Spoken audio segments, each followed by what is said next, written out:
기독론 또 구원 중보자에 대한 내용 가운데 오늘은 기독론 가운데 구원 중보자에 대한 그런 가르침 가운데 예수님의 이름에 대한 내용들을 좀 살펴보고 있습니다. 우리가 좀 살펴본 것은 예수라고 하는 이름, 그리스도라고 하는 그 이름을 이제 살펴보았고, 이제 오늘 세 번째로, 신약성경에서 가장 많이 사용되고 있는 이름 가운데 하나인 인자라고 하는 이름을 좀 생각해 보고자 합니다. 예수님은 자신을 향해서 인자라고 이야기합니다. 인자라면은, 사람의 아들이죠. 그죠? 인자. 그런데 왜 이런 표현을 쓸까요? 그러니까, 예수님께서 자신을 향하여서 부를 때 인자 이렇게 표현하거든요. 사람의 아들이란 표현을 꼭 써야 되는 이유가 어디 있을까? 라고 하는 것을 우리가 성경을 읽으면서 좀 생각해 볼 수 있는데, 인자는 예수 자신에게 호칭입니다. 그러니까 인자는 예수님에게 붙여진 호칭이죠. 우리는 그렇게 이야기하는 것입니다. 그래서,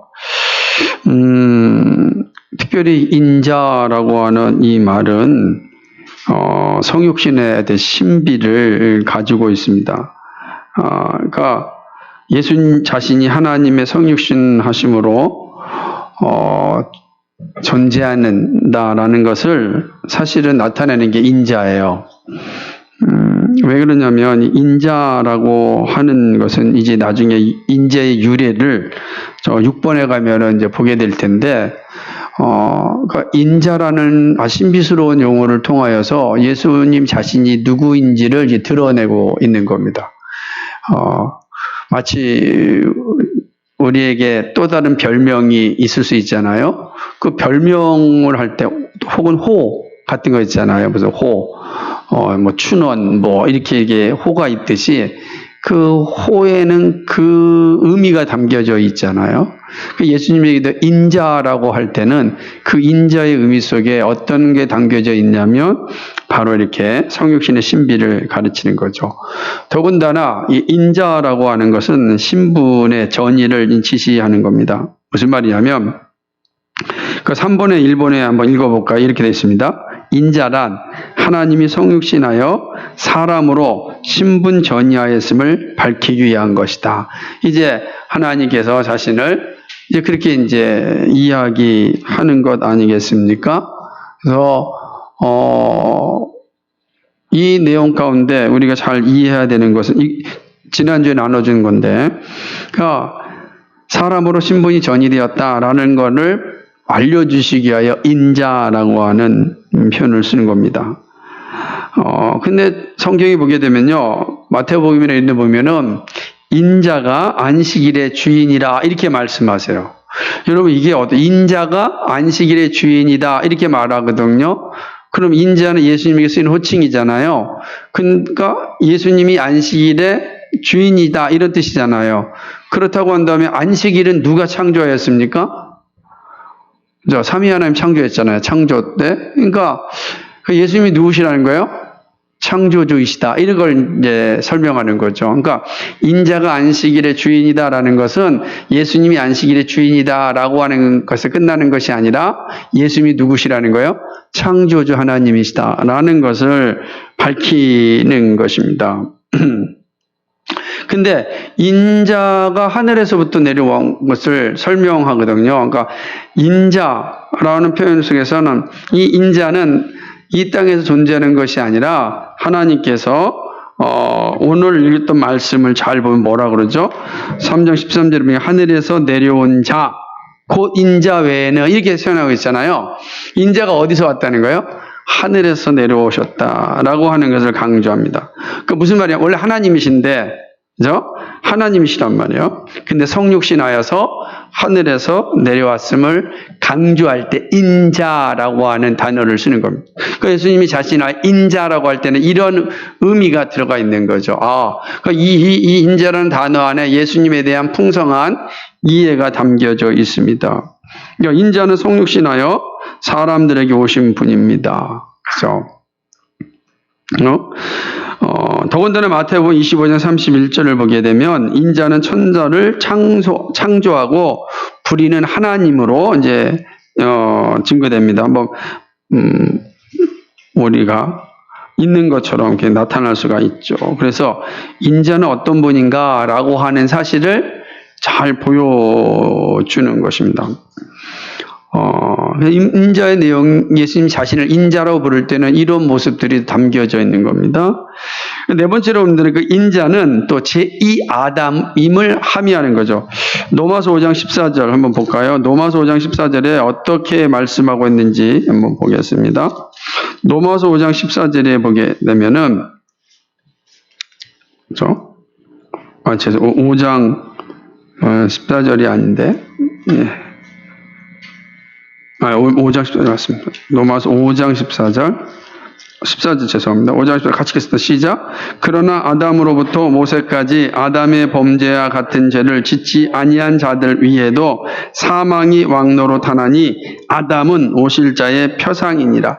자, 첫사람 아담 오실 자의 표상이다 할 때 이 의미는 인자는 어떠냐? 제2 아담임을 함의하고 있는 것이죠. 그러니까 이렇게 그러니까 인자라고 하는 단어 속에는 이런 의미가 되어져 있다라고 하는 거죠. 그래서 그 고린도전서 15장 45절 보면은 이 부분을 좀 더 명확하게 이야기하고 있는데 45절에 보면은 15장 45절에는 이제 이렇게 얘기합니다. 기록된 바 첫사람 아담은 산영이 되었다 한가 같이 마지막 아담은 살려주는 영이 되었다라고 하는 거죠. 그러니까 예수님은 둘째 아담, 마지막 아담이죠. 마지막 아담이 되어서 마지막 아담이다라고 하는 것은 첫째 아담에 이루어지는 백성들이 인류라면 둘째 아담에 붙어 있는 인류가 있다. 새 인류가 있다. 그러니까 예수님은 새 인류의 조상이다. 제2 아담이신 예수님은 새 인류의 조상이다라고 하는 것을 보여주는 거죠. 그래서 인자는 제2 아담을 함의하는 용어이기도 하는 것입니다. 그런 측면에서 인자의 호칭은 또 인류의 심판주됨을 강조하죠. 성경의 내용들이 충분하게 이제 좀 다뤄주고 있는데 우리가 오늘 읽었던 말씀을 이제 기억하죠. 오늘 오전에 들었던 말씀 마태복음 19장 28절에서 뭐라 그랬습니까? 인자는 뭐라고 나오죠? 예수님은 을 표현할 때 심판주로서 표현하고 있는 내용이죠. 19장 28절 오늘 말씀인데 같이 한번 읽어볼까요?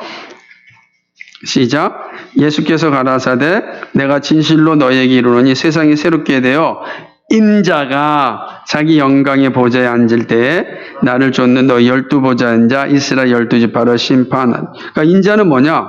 심판주됨을 강조되는 겁니다. 그러니까 인자라는 이름에는 창조주의자, 심판주의죠.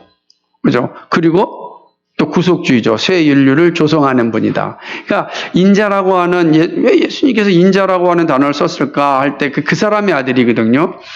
그런 내용들 속에는 단순히 이름으로 딱 던져져 있는 것으로 끝나지 않고 인자가 함의하고 있는 의미가 풍성한 것이죠. 성육신의 신비를 지시할 뿐만 아니라 제2 아담을 함의하고 창조주임을 함의하고 또 심판주임을 강조하는 용어가 인자다. 그러니까 인자라는 단어를 쓸 때는 그런 의미를 담고 있는 것이죠. 그러면 예수님은 자신을 인자라고 말씀하였을까라고 하는 겁니다. 이 구약 성경에서 오실 메시아에 대한 표현할 때 인자라고 이야기하는 겁니다. 시편 한번 볼까요? 시편 8편 4절인데요. 이게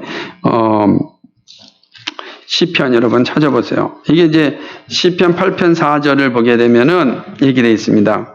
이거 참 동님인데 같이 읽어볼까요? 사람이 무엇이간데 주께서 저를 생각하시며 인자가 무엇이간데 주께서 저를 권고하시나이까. 그런데 이 8편, 이 4편을요 70인경에서는 어떻게 번역하였냐면은 바로 메시아로 번역해요. 메시아로. 인자를요. 그런데 이 70인경의 8편 4절을 히브리서 저자가 히브리서 2장 6절 9절 보세요. 어떻게 적용하고 있는지 히브리서를 보게 되면은 찾아보시겠어요? 히브리서 2장 6절로부터 9절까지 말씀을 잘 보면 이렇게 얘기하는 겁니다.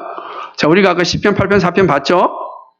이제 히브리서 2장 6절 갑니다. 시작. 오직 누가 어디 증거하여 가로되 사람이 무엇이간데 주께서 저를 생각하시며 인자가 무엇이간데 주께서 저를 권고하시나이까. 저를 잠깐 동안 천사보다 못하게 하시며 영광과 존귀로 간시우시며 만물을 그 발 아래 복종케 하셨느니라 하였으니 만물로 저에게 복종케 하셨은즉 복종치 않은 것이 하나도 없으나 지금 우리가 만물을 아직 저에게 복종한 것을 보지 못하고 아멘 기록하고 있는 거죠. 9절까지 오직 우리가 천사들 잠깐 동안 보지 못하게 하심을 입은 자 곧 죽음의 고난을 받으심을 인하여 영광과 존귀로 관쓰신 예수를 보니 이를 행하심은 하나님의 은혜로 말미암아 모든 사람을 위하여 죽음을 맛보려 하심이니라. 아멘.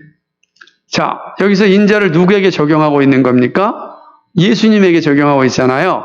자, 시편 8편 4절에서 인자를 70인경이라는 건 뭐냐면 히브리어 성경을 헬라어 성경으로 번역한 게 70인경이에요.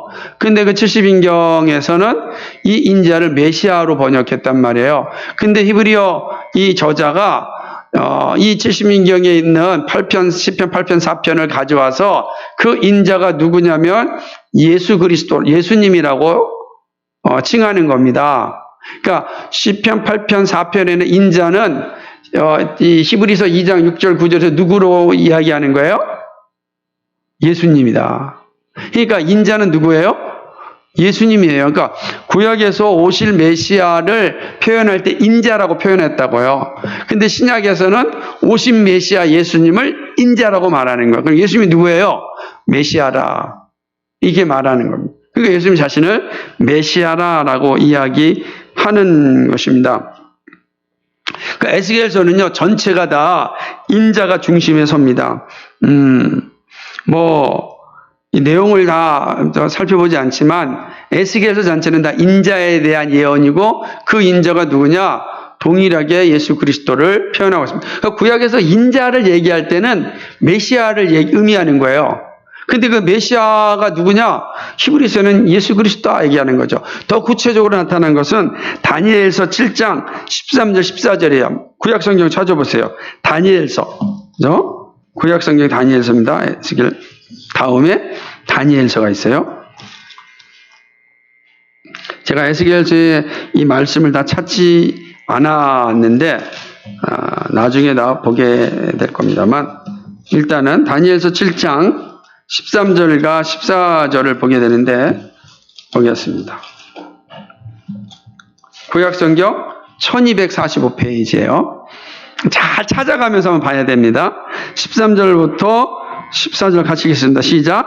내가 또 밤 이상 중에 보았는데 인자 같은 이가 하늘 구름을 타고 와서 옛적부터 항상 계신 자에게 나와 그 앞에 인도되매 그에게 권세와 영광과 나라를 주고 모든 백성과 나라들과 각 방언하는 자로 그를 섬기게 하였으니 그 권세는 영원한 권세라 옮기지 아니할 것이요 그 나라는 패하지 아니할 것이라. 아멘. 인자 같은 이가 옛적부터 항상 계신 자 하나님께 나왔어요. 그리고 그 옛적부터 계신 자가 인자에게 영원한 권세를 주셨습니다. 그죠? 그 영원한 권세를 받은 인자가 누구냐? 그러니까 구약성도보다, 자, 이게 우리가 구약으로 한번 가봅시다. 구약성도에는 오실 메시아를 누구로 받아들이고 있어요? 인자 같은 이예요. 그죠? 구약성도는 인자 같은 이예요. 그럼 신약 백성들 생각해 봅시다. 신약 백성들에게 오실 메시아는 누구로 와야 돼요? 인자로 와야 되겠죠. 그죠? 근데 그거를 히브리서는 그 인자가 누구라고요? 예수 그리스도라. 더 놀라운 건 예수님이 자신을 향하여 인자라 이렇게 표현하는 거예요. 그러니까 예수님이 구약에서 예언하였던 그 메시아, 그 자신이다 라고 이야기하고 히브리서는 그 인자가 바로 예수님이다라고 확증하는 거죠. 그래서 예수님을 향하여 인자라 이렇게 표현하는 거예요. 예수님을 향하여. 성경에 이야기할 때 이해가 되시죠? 그래서 예수님의 이름 가운데 인자라 하는 것은 메시아에 대한 분명 호칭, 구약의 우리를 구원하실 메시아에 대한 분명 호칭이 인자라. 그래서 성경을 읽을 때마다 인자 그러면 그렇게 받아들여야 됩니다. 네 번째는, 다섯 번째가 아니라 네 번째는 하나님의 아들입니다. 예수님은 자신을 향하여 하나님의 아들이라고 이야기합니다. 아들은 뭡니까? 하나님과 친숙한 관계를 지시하는 거겠죠. 놀랍게도 예수님은 하나님을 향하여 아빠라고 부르셨어요. 아빠 아버지. 여러분, 모든 종교에서 하나님을 아빠 아버지로 부르는 분은 예수님밖에 없단 말이에요. 아빠 아버지라. 아들과 아버지의 관계임을 아주 분명하게 드러내는 게 아빠 아버지라고 하는 거죠. 단순하게 그런 의미만 포함되는 것이 아니라 아들로 초자연적 출생을 의미하는 거예요. 예수님이 누구냐? 하나님의 아들이다. 사람의 아들이 아니야. 하나님의 아들이다. 자, 인자는 사람의 아들이라는 뜻이잖아요. 여러분, 예수님은 자신을 사람의 아들이라 표현할 뿐만 아니라 또 하나님의 아들이라고 말한단 말이에요. 그 하나님의 아들이라고 하는 것은 아들은 초자연적으로 출생하였다라는 것을 의미하는 겁니다. 그래서 예수님은 성령의 역사에 의하여 특별하게 출생하였다라는 걸 표시하기 위하여 하나님의 아들이라는 이름을 씁니다. 뿐만 아니라 이 특별한 아들은 삼위일체의 제2위격으로 특별히 출생하였다라고 하는 것이죠. 그러니까 예수님은 다른 인간 존재와 전혀 다른 기원을 가지고 있다라고 하는 것을 보여주는 거예요. 누가복음 찾아볼까요? 누가복음 1장 31절과 33절입니다. 같이 읽겠습니다. 그러니까 독특한 표현이죠. 누가복음 1장 31절과 33절을 한번 찾아보셔서 같이 읽도록 하겠습니다. 여러분, 같이 읽겠습니다. 시작. 보라, 내가 수태하여 아들을 낳으리니 그 이름을 예수라 하라. 저가 큰 자가 되고 지극히 높으신 이의 아들이라 일컬을 것이요 주 하나님께서 그 조상 다윗의 위를 저에게 주시리. 영원히 야곱의 집에 왕노를 하실 것이며 그 나라가 무궁하리라. 아멘. 예수님은 전혀 독특한 방법으로 태어나셨습니다. 보라, 네가 수태하랴. 처녀가 잉태한다는 겁니다. 전혀 다른 방법이죠. 예수님의 독특한 출생, 그걸 갖다 예수님을 하나님의 아들이라고 우리가 이야기하는 거죠. 하나님의 아들입니다. 왜냐하면 예수님은 하나님 아빠 아버지라 불렀거든요. 하나님의 아들. 이 자체가 예수님에게서 매우 독특한 모습을 가지고 있다 해서 성경에서 하나님의 아들이다라고 할 때는 왜 그런 말 썼느냐? 사람과의 기원이 다르다. 이 사실을 알려주시기 위하여 하나님의 아들이라는 표현을 쓰는 거예요. 그러니까 이름 안에서 예수님이 어떤 분인지를 명확하게 드러내려고 애를 쓴 거죠. 우리가 나타낸 거죠. 그리고 이제 다섯 번째입니다. 성경에서 가장 많이 쓰는 거는 주예요. 큐리오스라 합니다. 큐리오스, 주. 큐리오스. 이렇게 되는 거죠. 가장 많이 쓰는 건데, 이 주라고 하는 것은 교회의 첫 신앙 고백입니다. 그래서 주 예수 그리스도 하잖아요.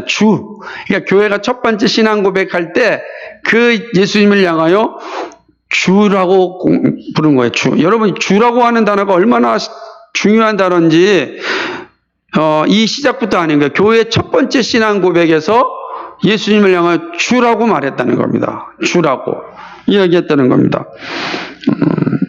이 왜 그러냐면 주라고 하는 것은 신적인 통치자를 의미하는 거예요. 주인이라는 뜻이는 신적인 통치자를 뜻하는 겁니다. 로마 제국 당시에 황제를 향하여 주라고 불렀어요. 퀴리오스라고, 퀴리오스 불렀단 말이에요. 그런데 초대교회 성도들은 황제를 주라고 부를 수 없었습니다. 왜요? 아니, 주는 한 분밖에 없단 말이에요. 주는 예수님 한 분밖에 없는데 그 예수님이 아니라 황제를 향하여 주라고 부를 수가 없잖아요. 그래서 십자가에서 그 화형당하는 거죠. 사자밥이 되는 겁니다. 주라고 부르면 되는데 주라고 부를 수 없었습니다. 왜? 주는 한 분임. 예수님만이 주이십니다. 예수님이 주이십니다. 그렇죠? 주 예수는 주로서 여호와와 동일입니다. 자, 봅시다. 구약에서는요, 주 예수는 구약의 여호와와 동일자를 나타낼 때 여호와라고 하는 거예요. 왜 그러냐면 70인경에서 여호와 야훼라는, 그러니까 구약의 하나님을 부를 때 히브리어가 다 야훼예요. 야훼. 이 나중에 우리는 여호와로 부르지만 야훼라고 이제 발음하는 게 더 합당하다 이렇게 얘기하는데, 이 야훼를 헬라어로 번역해요. 70인경이 헬라어로 번역할 때 그 야훼를 주라고 번역합니다. 키리오스라고. 그러니까 주는 뭐예요? 하나님이에요. 그럼 만약에 예수님이 주라고 부르면 뭐가 되는 거예요? 예수님이 하나님이 되는 거잖아요. 그러면 유대인 입장에서는 끔찍한 일이 생겨나는 거죠. 어떻게 예수님을 향하여 주라고 말할 수 있겠는가? 라고 이야기하는 겁니다. 그래서 초대교회는 놀랍게도 이 주를 그리스도에게 적용해서 주 예수라고 부른 거예요. 그럼 뭐예요? 주 예수니까 정확하게 표현한다면 하나님 예수죠. 하나님 예수. 하나님 예수라. 이렇게 이야기하는 겁니다. 하나님 예수. 주라고 하는 단어가 초대교회 성도들은 목숨과 바꾼 단어였어요. 우리는 이제는 주 예수님이라 부르지만, 그런 시간 초대교회 성도들은 자기 목숨과 바꾼 단어가 주라고 하는 언어였다라고 하는 거죠. 그래서 예수님은 자신을 어떤 존재로 했냐면, 주라고 하는 단어, 자신을 에고에이미라고, 헬라어로 에고에이미. 4번 읽겠습니다. 한번. 다 조시니까 제가 할 마음이 없네요. 우리 게 다 조셔요. 그래도 인내하면서 가죠. 자, 4번 같이 읽겠습니다. 시작. 예수는 나는 존재하는 자 에고에이미를 사용하여 자신을 여호와로 지십니다. 예수님은 자신을 에고에이미라라고. 근데 그 하이델베르크에 있는 분들도 잘 듣는 거죠. 졸지 않고. 거기 있지 마시고 내려왔으면 좋겠는데 조는지 안 조는지 내가 확인을 해야지. 그죠? 집에서 들을 때는 제가 확인을 못 하잖아.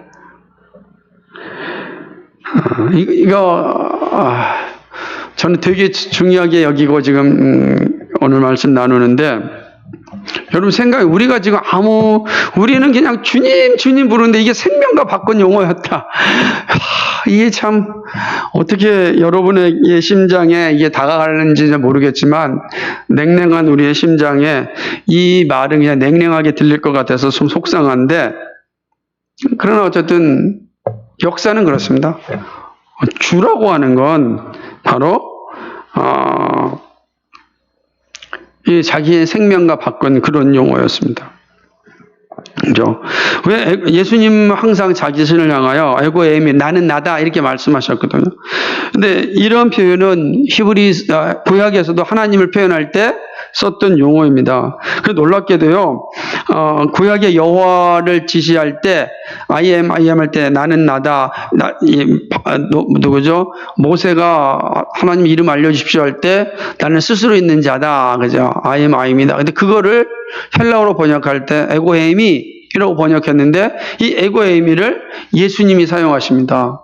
그렇게 사용하시는 거죠. 그렇게 말씀하고 있는 거죠. 한번 또 그래도 졸음 방지를 위해서 한번 요한복음 8장 24절 한번 보겠습니다.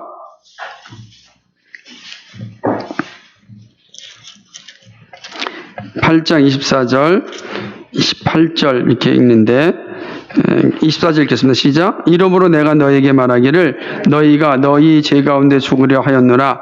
너희가 만일 내가 그인 줄 믿지 아니하면 너희 죄 가운데서 죽으리라. 28절입니다. 시작. 예수께서 가라사대 너희는 인자를 든 후에 내가 그인 줄 알고 또 내가 스스로 아무것도 하지 아니하고 오직 아버지께서 가르친 대로 이런 것을 말하는 줄 알리라. 아멘. 내가 그다. 뭐죠? 에고 에이미라고 하는, 이게 헬라어 에고 에이미. 근데 그 인자, 에고 에이미가 인자라고 하는 거예요. 인자라고 하는 거죠. 나는 그다라고 하는 거죠. 얘를 이제 이 고백들을 생각하는 게 되게 중요한데요. 이렇듯 이제 주라고 하는 단어 속에서는 예수님이 바로 하나님이심을 드러내는 거고, 또 이때 예수는 부활로 천지의 통치권을 받습니다. 주 예수는 부활함으로 주로 고백되고 천지의 대권, 통치권을 받게 되는 것이죠. 그런데 이 주 예수는 교회의 주가 됩니다. 이제 이 주 예수가 교회의 주가 되는 거예요. 그럼 교회의 주죠. 교회의 주인이 누구시죠? 예수님이십니다. 그 예수님이 누구시죠? 하나님이십니다. 이걸 얘기하고자 하는 거예요. 그러니까 우리 교회의 주인이 누구시냐? 하나님이시다라는 것을 설명하는 것이죠. 그래서 그렇게 된다면 생각해보세요. 교회의 주인이 누구세요? 하나님이시라고 한다면 이 교회가 그 누구의 손에도 넘어가지 않는 거죠. 마태복음 18절에도 음부의 권세가 이길 수 없는 거예요.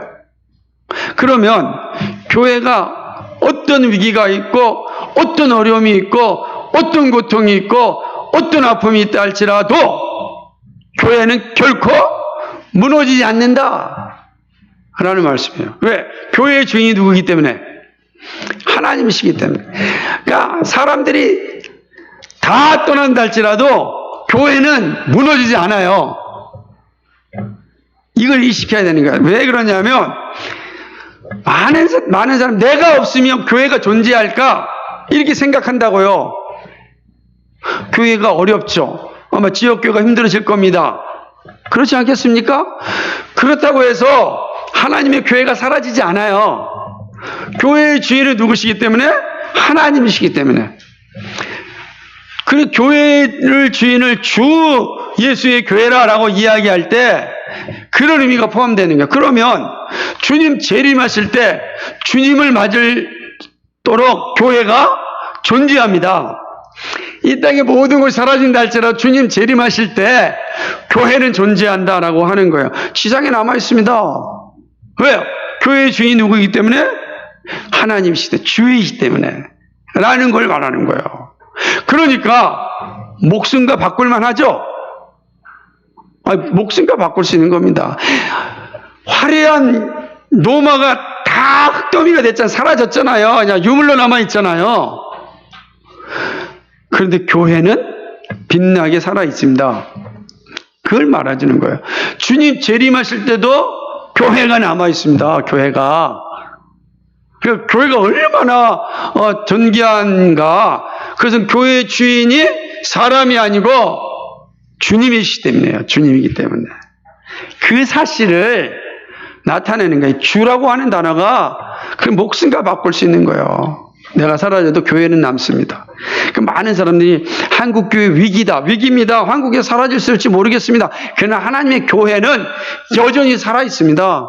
어떤 방법으로든지 보여주는 것이죠. 이게 주입니다.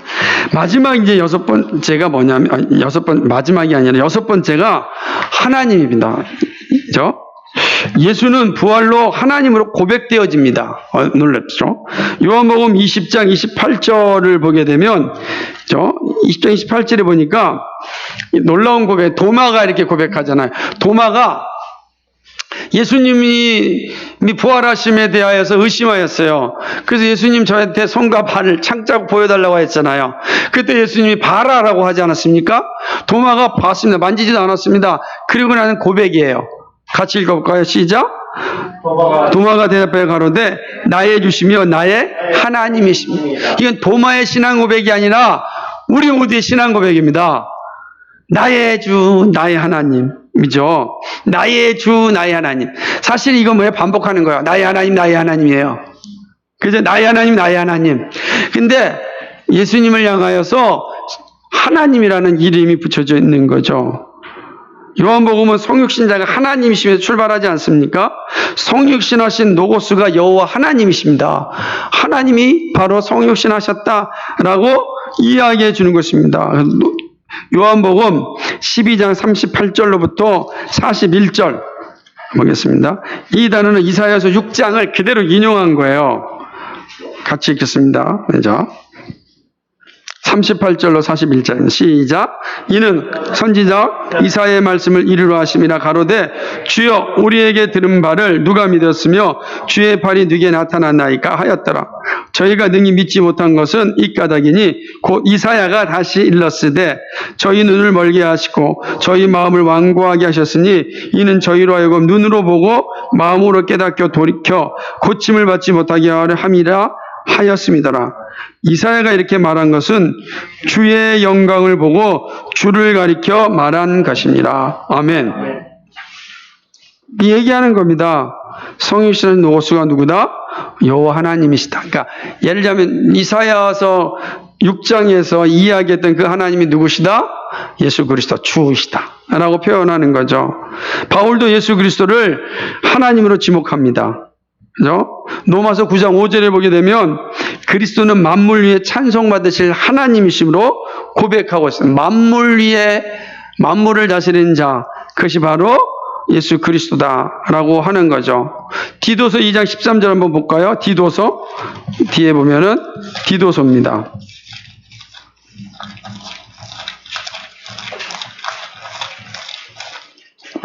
히브리서 앞에 디도서 2장 13절 같이 읽겠습니다. 시작. 복수로운 소망과 우리의 크신 하나님 구주 예수 그리스도의 영광이 나타나심을 기다리게 하셨. 뭐라고 얘기합니까? 우리의 크신 하나님 구주 예수 그리스도, 예수님을 향하여 하나님이시라고 그래요. 하나님 구주 예수 그리스도, 하나님이 바로 구주 예수 그리스도입니다. 그래서 바울은 예수님에게 창조주 하나님이심을 선언합니다. 거기는 마찬가지로 로마서 11장 36절을 보니까 같이 읽어볼까요? 시작. 이는 만물이 주에게서 나오고 주로 말미암고 주에게로 돌아갑니다. 영광이 그에게 세세히 있으리로다. 아멘. 만물이 주로부터 나왔다. 창조되었다는 거잖아요. 만물이 창조되었다. 누구로 말미암아? 주로 말미암아. 주가 누구죠? 예수님이잖아요. 예수님이 누구죠? 하나님이시라는 거예요. 그러니까 예수님이 누구예요? 창조주라는 뜻이에요. 그래서 성경은 이 사실을 명확하게 하고자 예수님을 하나님이시다라고 선언합니다. 아예. 그러니까 신약 성경에서는 예수님의 이름을 하나씩 얘기함으로 그분이 창조주요, 구속주요, 심판주요 라는 것을 명확히 드러내고 있는 거죠. 그리고 그분이 우리의 주인이심을 드러내는 겁니다. 고린도전서 8장 6절도 동일한 것이죠. 그래서 니케아 신경 신앙 고백은 예수님을 이렇게 고백합니다. 하나님에게서 나온 하나님이시다. 한번 따라해 봅시다. 하나님에게서 나온 하나님. 자, 우리 예수님이 누구냐라고 고백할 때 믿음의 선배들은 하나님에게서 나온 하나님이시다. 이게 신앙 고백이었어요. 이게 왜 중요하냐면 많은 이단들, 현대 자유주의 신학자들은 예수님의 하나님 되심을 부정합니다. 받았지 않아요. 그래서 예수님의 하나님 되심의 고백은 이미 니케아 신앙 고백 325년에 하나님에서 나오는 하나님이십니다. 그분이 우리 신앙 고백. 우리가 예수님을 믿고 따르는 것은 그분은 하나님이신데 어떤 하나님이십니까? 하나님에게서 나온 하나님이십니다. 우리의 신앙 고백이 여기 있는 겁니다. 그래서 우리 주 예수 그리스도라고 할 때는 그 의미는 하나님에게서 나온 하나님이세요. 우리의 구원이 의미가 있는 겁니다. 우리의 구원이. 이게 그래서 예수님에게 하나님이란 이름이 덧붙여지는 겁니다. 여러분이 하나님이라고 부를 때 예수님이라는 이름 속에 다 포함되어 있는 것이다. 그 의미는 얼마나 큰지 몰라요. 그 창조주시로 구속주시다라고 하는 거죠. 그러니까 이런 이름의 고백이 우리의 구원을 확증하는 거예요. 그러니까 그런 이름을 우리가 고백할 때 우리의 구원이 확증되어지는 겁니다. 7번째는 뭡니까? 놀랍게도 마지막 아담이라고 얘기합니다. 예수님을 둘째 아담. 아까 고린도전서 15장 45절에 살려주는 영으로서 아담 이렇게 표현하고 있잖아요. 예수 그리스도가 마지막 아담입니다. 왜 아담이라는 표현을 쓸까요? 첫 번째 아담의 모든 인류는 첫 번째 아담에 소속되어 있잖아요. 그죠? 우리 인류의 시조가 아담이잖아요. 그죠? 다 아담에게 있잖아요. 근데 아담이 범죄함으로 첫 번째 아담에 소속된 모든 인간들은 다 죄를 지었게 됐고 전부 다 어디에 들어갑니까? 지옥에 떨어지는 인간이 되는 거예요. 전부 다 지옥에 떨어지면 소망이 없습니다. 그러므로 첫 번째 아담에 있는 자에게는 소망이 없어요. 근데 하나님께서 첫 번째 아담에 있는 자들을 구속하기 위하여 둘째 아담을 보내셨습니다. 예수 그리스도죠. 둘째 아담에게 접붙임을 받은 자만이 하나님 나라의 백성이 되는 거예요. 영생을 상속받게 되는 겁니다. 둘째 아담이 예수 그리스도다. 예수님은 둘째 아담으로 오셨습니다. 그러므로 주를 믿는 자에게는 둘째 아담에게 접붙임 받아서 새로운 백성이 되는 거죠. 그래서 두 번째 아담은 새 인류의 조상이 되는 거예요. 첫째 아담의 후손은 사라지고 둘째 아담의 이제 후손들이 우리에게 존재하게 되는 거죠. 그러니까 우리는 둘째 아담의 바로 후손이 되는 거죠. 그러니까 우리는 새로운 인류입니다. 예수를 믿음으로 말미암아 우리는 새 인류가 되는 겁니다. 새 인류. 이런 의식이 있어야 내가 믿음 생활할 때 담대할 수 있고 당당할 수 있는. 그러니까 전혀 새로운 인간 종류예요. 우리는 AI가 앞으로 엄청나게 많이 나온다 할지라도 AI는 구속받지 못하잖아요. 왜? 그리스도에게 접붙임 되지 못하니까. 그대로 되는 겁니다. 그래서 새 인류는요, 다 영으로 난 자들이에요. 다 영으로 난 자들이 뭐죠? 성령으로 말미암아 난 자들. 성령의 임재가 있는 자들. 성령의 임재는 예수 믿음으로 성령이 우리 가운데 임하는 겁니다. 우리가 예수 믿으면 성령이 우리 가운데 거합니다. 성령이 거한 자는 다 어때 새로운 인류예요. 그는 제2 아담에게 속한 자, 그 구원받은 자가 된다. 그러니까 우리는 다 예수 믿음으로 새 인류가 된 겁니다. 여러분 예수 그리스도 믿으십니까? 예수 그리스도를 믿는다면 우리는 이 영으로 났습니다. 왜 그러냐면 성경이 성령이 아니고서는 누구든지 예수를 주라고 고백할 수 없다 그랬거든요. 그 내가 주라고 고백한다는 것은 성령으로 태어났다. 그 말은 다시 말하면 제2 아담인 예수 그리스도에게 접붙임 받은 새 인류다. 근데 새로운 인류예요. 새로운 인류. 새 인류입니다. 그 자체가 새 인류예요. 또 다른 새 인류가 존재하지 않아요.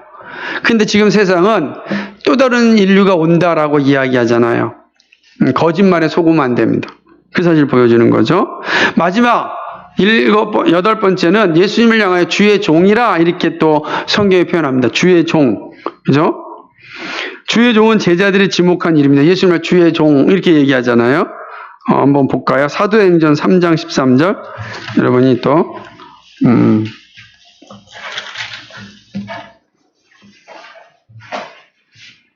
같이 읽겠습니다.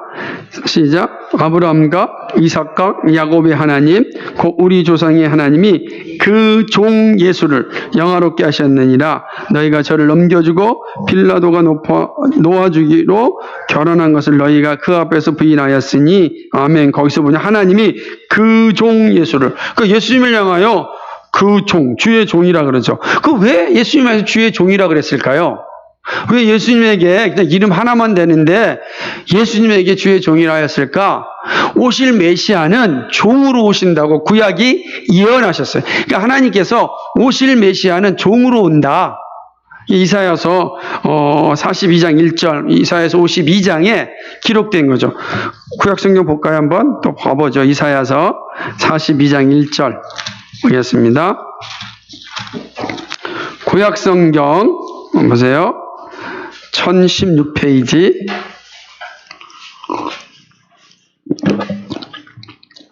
1절입니다. 시작. 내가 붙드는 나의 종, 내 마음에 기뻐하는 나의 택한 사람을 보라. 내가 나의 신을 그에게 주었은즉 그가 이방의 공의를 베풀리라. 내가 붙드는 나의 종이 이방의 공의를 베푸는 자로 오신다는 거예요. 예언이거든요. 예수님이 누구로 와야 돼요? 종으로 오셔야 돼요. 52장, 이사야 52장 보세요. 이사야 52장 찾으셨어요? 13절 같이 읽어볼까요? 52장 13절 시작.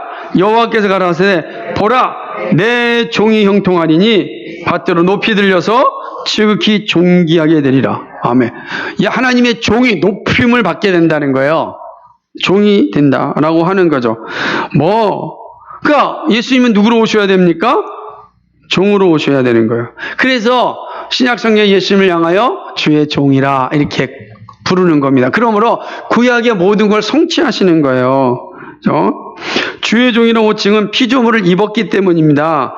그리고 주의 종의 호칭은 종으로서 고난받아 구원을 이룸으로 예언되었어요. 이사야서 52장 53장에 종으로서 고난받을 것이고 그가 우리를 구원할 것이다. 이렇게 예언되었단 말이에요. 이사야 52장 53장이 종으로서. 사실은 이 이사야 53장에서 만난 예수 그리스도라는 책이 빨리 우리도 나와서 여러분이 좀 읽어야 되는데 그러면 명확하게 이런 내용들을 다 인지하고 있을 텐데 때가 되면 나오겠죠. 다 됐는데 여러분 되게 중요한 거 아니겠습니까? 그러니까 주의 종이라는 호칭은 단지 예수님 필요에 따라서 제자들이 부르기 좋아서 붙인 게 아니라고요. 구약 예언의 성취라. 그러니까 예수님의 이름은 처음부터 끝까지 다 뭐죠? 구약에서 하나님이 말씀하셨던 우리를 구원하시고자 구속사적 관점에서 주셨던 그 이름이 예수님 안에서 다 성취된 겁니다. 예수, 그리스도, 주, 다 압니다. 하나님의 아들, 인자. 이 모든 고백들은 필요에 따라서 붙여진 게 아니고 하나님의 약속의 성취를 보여주시기 위하여 붙여진 겁니다. 그러니까 우리가 예수님의 이름을 이렇게 부를 때, 제자들이 그 이름을 부를 때는 뭐가 존재된 겁니까? 하나님께서 구약에서 약속하셨던 것이 그리스도 안에 성취되었음을 고백하는 거예요. 그러니까 내가 그 이름으로 예수님을 부를 때 그 성취된, 약속이 성취된 것이 내 안에서 어떻게 된 겁니까? 내 것이 되는 겁니다. 이해가 되시죠? 내가 주지 예수여라고 할 때는 그 구약과 신약의 모든 약속과 성취가 내 것이 됩니다. 그리고 내가 그 은혜의 자리에 서게 되고 그 고백의 자리에 서게 되고 구원의 자리에 서게 되는 거죠. 그 고백을 가진 자만이 하나님 나라를 상속받는 겁니다. 그래서 우리는 반드시 고백하죠. 그래서 해봅시다. 제자들이 예수님이 묻잖아요. 너는 나를 누구로 아느냐 할 때 제자들이 뭐라고 고백했습니까? 뭐라고 고백했죠? 주는 그리스도시요 살아계신 하나님의 아들이신다. 다 들어간 고백이죠. 이해가 되시죠? 이 고백이 예수님에 대한 고백이 다 들어간 그 고백이 구원에 이르는 거예요. 그 교회는 뭐예요? 이 고백 위에 존재하는 겁니다. 그리고 이 고백을 전하는 겁니다. 예수님 우리의 주인이십니다. 나의 주인이 누구예요? 예수님이세요. 우리 집의 주인이 누구세요? 예수님이세요. 이게 명확하게 들어가 있으면 우리가 세상과 예수를 저울질하지 않아요. 네?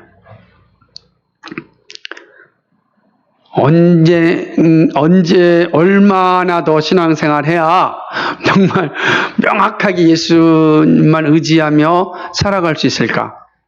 그거는 모르겠어요. 성령께서 정말 우리 안에 강권적으로 역사하셔서 정말 회심의 역사가 우리 안에 일어나고 중생의 분명한 고백이 나타나면 이제 주는 그리스도시오 살아계신 하나님의 아들이심 변하지 않게 나타납니다. 근데 그게 분명하지 못하면 끊임없이 갈등하죠. 끊임없이 갈등하는 겁니다. 갈등할 수밖에 없죠. 왜냐하면 내 안에 분명한 의심의 증거가 없으니까 여전히 갈등하는 겁니다. 그죠? 여전히 갈등. 그러니까 항상 내 자신을 잘 살펴보면 나는 이 예수님을 이렇게 분명하게 의심하지 않고 고백하고 있는가. 이게 중요한 겁니다. 그 고백이 우리를 구원받은 자의 자리에 이르게 하는 것이다. 예, 오늘은 여기까지입니다.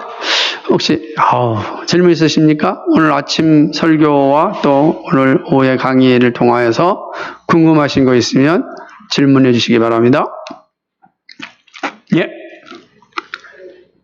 주 부분에서 예수님께서 부활로 천체 백성을 받았다는 내용인데요. 예. 마태복음 28장 내용이 하늘과 땅에 모든 권세를 내게 주셨으니까 말씀하는데 예. 그게 꼭 부활 때문에 받았다고 우리가 이해해야 되는 부활 전에도 하늘과 땅에 모든 권세 당연하죠. 근데 주 예수는 이제 부활함으로 주로 고백되어집니다. 예를 들자면 이 의미는 뭐냐면 모든 천지의 대권이 이제 당연히 그 예수님에게 주어졌죠. 그러나 육신을 입고 있을 때는 제약되어 있죠. 내가 제약되어 있잖아요. 그런데 부활한 이후에는 이제 모든 만물이 그 앞에 무릎을 꿇게 하셨잖아요. 그런 의미죠. 그러니까 하나님께서 이제 공식적으로 사람의 몸을 입고 오셨고 그 다음에 모든 죄의 문제를 다 그러니까 만약에 부활하지 않았다면 아직 뭐예요? 죄의 몸을 입고 있는 거잖아요. 그 아직까지. 그러니까 죄의 몸을 입고 있다가 십자가에 죄와 함께 죽으시잖아요. 그 부활하셨다는 것은 예수님이 죄의 지배에서 승리하셨다는 거죠. 그런 모든 만물은 더 이상 모든 만물이 다 예수님의 발 앞에 무릎 꿇을 수밖에 없는 그래서 부활 후의 대권을 의미하는 거죠. 그 아주 좋은 질문입니다. 그러니까 예수님이 육신을 갖고 있었지만 십자가의 죽으심으로 말미암아 그 모든 걸 다 이기시죠. 그러니까 부활이 없으면 예수님도 죄인이잖아요. 근데 부활함으로 말미암아 예수님이 뭐예요? 죽음을 이긴 자가 되죠. 죽음을 이긴 자가 되는 겁니다. 그러므로 모든 만물이 이제 주 안에 있게 된다라고 하는 것을 보여주는 겁니다. 예, 혹시 더 질문 있으십니까? 내려와서 질문하시면 좋을 텐데. 예. 여러 명칭 중 왜 저희를 그리스도인이라고 하죠? 1세기 교회 때부터 그렇게 호칭되었나요? 예. 왜 우리는 그럼 그리스도인이라고 할까요? 그리스도인이라는 호칭은 안디옥 교회에서 생겨납니다. 안디옥 교회에서. 그러니까 바울과 바나바가 처음에는 이 그리스도인이라는 표현을 쓰지 않고 예수를 따르는 사람들이라고 이제 불렀죠. 예수를 따르는 사람. 그런데 바울과 바나바가 안디옥 교회에서 정말 복음을 제대로 잘 가르칩니다. 안디옥 교인들이 그 믿음을 가지고서 정말 바르게 살아갑니다. 그러자 사람들이 그들을 향하여서 그리스도인이라고 불렀습니다. 그래서 그 이후로부터 우리는 이제 그리스도인, 우린 예수 믿는 사람들인데 이 안디옥 교회로부터 그런 호칭을 받고 자연스럽게 예수 그리스도를 믿고 따르는 자들을 그리스도인이라, 그리스도를 따르는 사람들이라, 다시 말하면 메시아를 따르는 사람들이라 라는 호칭을 받게 된 거죠. 왜냐하면 우리의 모든 고백은 그리스도 안에 있기 때문에 그렇습니다. 그리스도가 우리가 설명했던 것처럼 기름 부음 받은 자로서 왕으로서 제사장으로서 선지자로서 와서 모든 것을 회복한 메시아이기 때문에 그렇습니다. 그래서 그는 안디옥 교회에서 불려진 호칭이었고 그것이 자연스럽게 우리는 이제 그리스도인이다 이제 호칭을 받게 된 겁니다. 좋은 질문입니다.